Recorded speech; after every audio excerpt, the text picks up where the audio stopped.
Hi, garden rebels. I was walking through this morning through the nursery. It was really quiet, and I just had to pause for the moment and just take in fall. It's one of the seasons I really enjoy, and I'm not sure if it's because of the weather, because of the fall color, because of the extremes where you get sun and rain and cold nights. So all of that mixed together, I don't know if it's because I'm a big Halloweener and that somehow didn't sound just right, but I really love Halloween as well, and all of that mixed up. But it is also quite a fleeting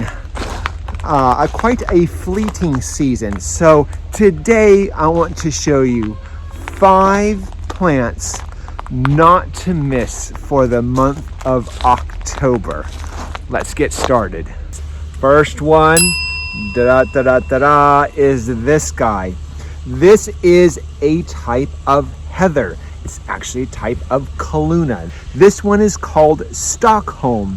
The neat thing about this is these square stems on this particular heather creates this very upright, I love this gorgeous green. I call it the Oregon green, and it just has that stiff upright, so it gets a little bit larger, just a little bit taller. Easy to plant, by the way.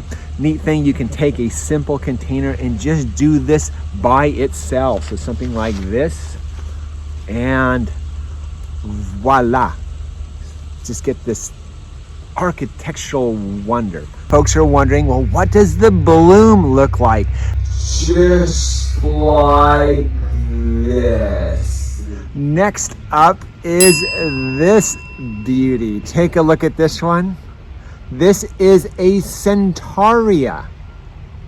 Now, Centauria is that entire family, by the way, was named after the centaurs. You know, the half horse, half man Greek mythology fellow guy. I think there might be some lady centaurs as well. My apologies. But Greek mythology, the centaurs, this was named Centauria because one of the skill set on the centaurs is that they know their medicinal plants that can help, and they discovered this particular one. That's the story, and Carl Linnaeus named this one Centauria. And this is Rugosina, Centauria rugosinea, because it was found in the Rugosia area of, was it Italy perhaps? I'm not 100% sure on that, but somewhere in the Mediterranean. Anyway, Centauria rugosina, this one is called Snowy Owl.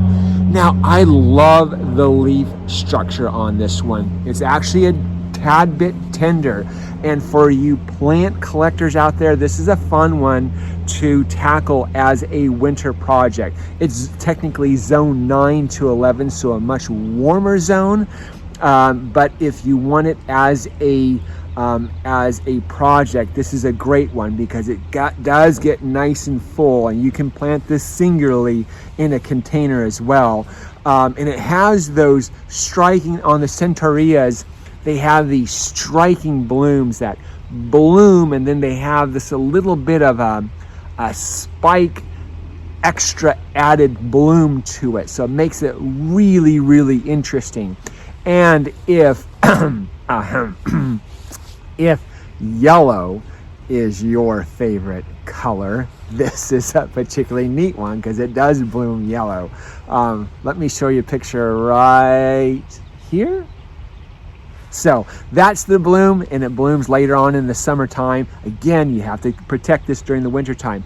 If you want to do this in a mixed container add in, I love when you just add in blues to it. So Centauria, maybe a blue star juniper, and maybe some blue pansy. So if you're a blue person, this is a great one to do. But also you can do some nice contrasting. So like this Ophia pogon, this black mondo grass, and the Centauria, just a great contrast. Did I just say Centauria or Centauria? It's Centauria. Centauria. Number 3, of course, I have to add in a Heuchera, but a very different type of Heuchera. Isn't this amazing? Jeez Louise. I did my first trial of these last year, and they did so well through the winter time. We had them in some window boxes, and this was just so striking. I could easily see the window box from the road, and these are the ones that just caught my eye. Of course, it's that golden yellow, but it has that red veining on that. That's just so striking, especially on the new foliage. So great in all kinds of mixed containers and baskets, great in the landscape, very hardy. Heucheras are really easy to grow, and they take punishing conditions. So if we get that snow, if we get that ice storm, cold, please no ice storm, please no ice storm. But if we do, we are prepared. The Heucheras will do really well. Neat thing too is also it sends out that blossom that on that stalk, little blossoms, and it just, hummingbirds love those blossoms. I don't know how hummingbirds zero in on these tiny blooms, but they do. They'll go from Heuchera to Heuchera and just go at it. Mixed containers, a tip by the way, throw in some grass foliage with these big bold foliage, and you can see the contrast nice and easy.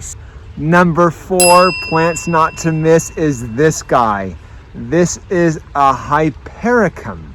Hypericum, hyper, above, econ, maybe is picture of some sort. So above the picture. Look at that.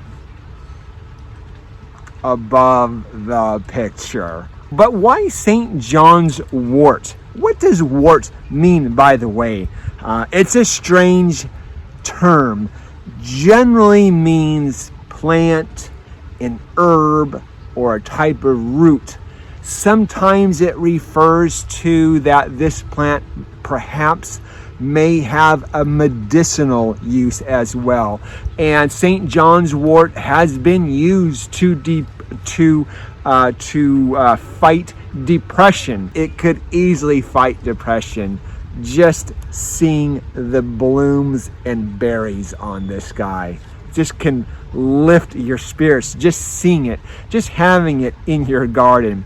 St. John's, by the way, named because historically it was generally the birth date of St. John the Baptist. So roughly right around the summer solstice, June 20, I guess St. John's birthday is technically is June 24th. Why did I choose this plant? Because I do enjoy that exotic bloom.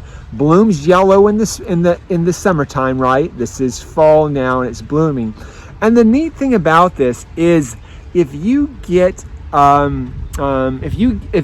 joy just being outside in the fall, this is a fun one to watch, because you see how that bloom, how the bloom begins, but then you see the beginning of the berry just right in the middle of that. I don't know if it's too blanched there. You can see that berry just in the middle, and it begins to turn color as well. So you get the berries later on. So just a fun plant, really easy to grow. I like to put them in fall containers just because it makes you stop and say, whoa, what is that one? So this one, by the way, is called Magical Triumph. Number 5, you ask? Yes, here it is. It is this guy. This is a Malaria Gracilis fragilis. I just love that term. It's like chocolate off your tongue.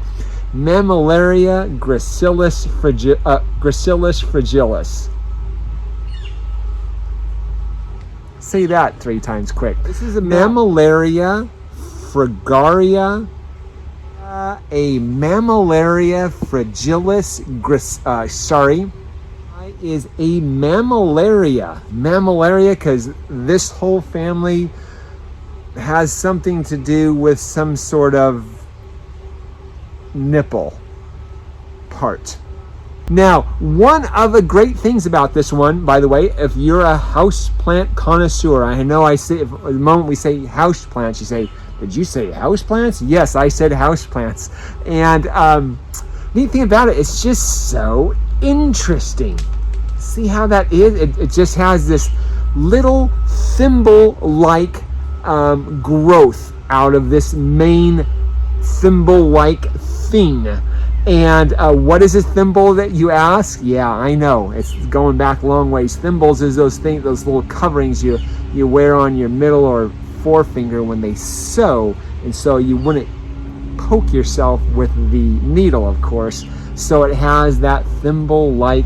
It's also called a thimble cactus. So it's one of those plants that if you're rushing off to college, this is a great one to have in your dorm room. It's for busy people because it's a succulent type of cactus. It forgives you if you forget to water. Not that it couldn't take regular waterings, it's just sips of water at a time.